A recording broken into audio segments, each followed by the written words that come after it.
이번에 김문기 전 처장 아냐 모르냐 이거 말고도 이재명 대표는 백현동의 용도 변경은 국토부의 협박 때문이다. 과거 대선 기간 이 발언 관련해서도 허위사실 공표 혐의를 받고 있습니다. 검찰은 국토부가 협박한 게 아니라 성남시가 먼저 용도를 변경해줬다는 시각인데요. 그런데 이 와중에 내부 문건 하나가 알려졌습니다.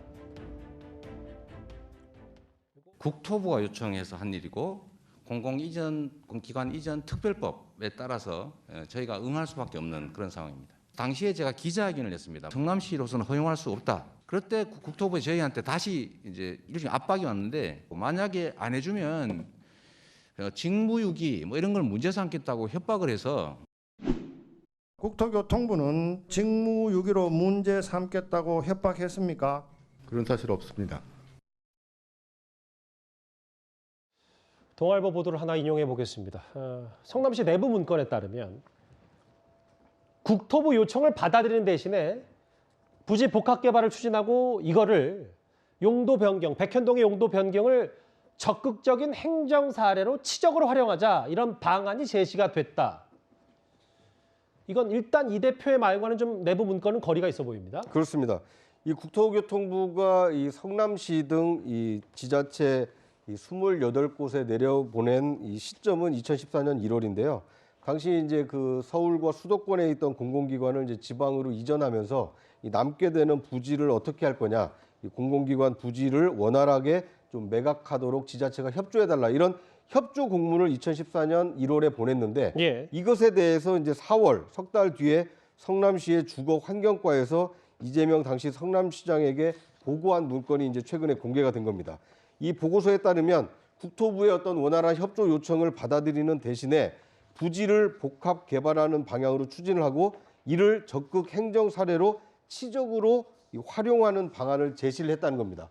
그러니까 이재명 대표의 경우에는 국토부 협박에 못 이겨서 내가 용도 변경을 해줬다 이렇게 발언하지 않았습니까? 예. 그런데 성남시가 작성해서 이재명 당시 성남시장에게 보고한 문건에 따르면 국토부의 협조 요건에 적극적으로 호응을 하고 이것을 오히려 적극적인 행정의 사례로 치적으로 활용하자. 그러니까 이것은 성남시가 주체적이고 자발적으로 용도 변경을 추진한 거 아니냐. 이제 이런 정황을 볼 수 있는 새로운 문건이 공개가 됐기 때문에 예. 이재명 당시 성남시장의 발언이 이 좀 허위일 가능성이 높아지는 거 아니냐. 이제 새로운 증언, 새로운 어떤 정황 증거가 나타났다 이렇게 볼 수 있을 것 같습니다. 국민의힘 박수영 의원의 그래서 시각은 국토부 공문에도 성남시 보고서에도 이게 직무유기 협박은커녕 기관 간의 적극적인 협조와 시장의 권한만이 쓰여 있다. 이게 이재명 대표가 모르지 않았음이 분명하다. 국토부 협박해서 용도 변경해줬다는 취지가 아니라 성남시 내부 문건에도 이걸 좀 치적으로 활용하자는 얘기가 있으면 앞서 저희가 주제로 만나봤던 김문기 전 처장 아느냐 모르냐 그 재판보다는 오히려 이재명 대표에게는 좀 더 어려운 재판이 아닌지 모르겠습니다.